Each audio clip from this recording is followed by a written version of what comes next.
Sagalee namni hiriyaa hin qabne bu'uura jireenyaa hin qabamas. Hiriyaan murteessaadha. Haala akkasitti wal qabatee dalagee hiriyaa sobaa mannaa diina dhugaa wayyaa jeetiin irraa muradhe ani garaa kiyyaa.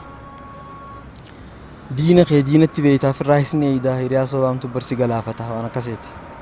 Ansi yaannaan natti yaaddee saree na hanqiftee badii teetiif na kannitee teetiin ajaa baatee hallayyaa boolla naa qottee kalloo irra naafte osoo niin gaarii siif yaadu qoricha naa qottee.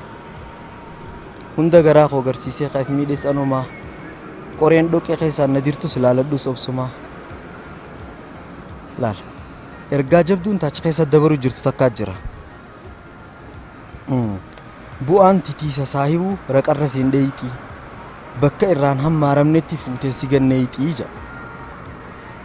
Kana jechuun bu'aan titiisa saahibuu jedha namni saahibni titichaa raqarra oolmayin isaadha.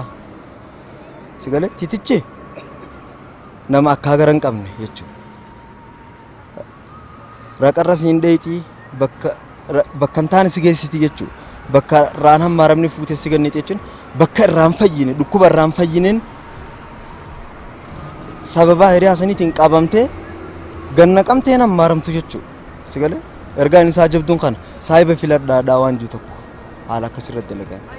Mee dura sirbaa kana xiqqoo ati sagaleen irraan hojiitiin nuti istuudiyoo irraa si gargaara.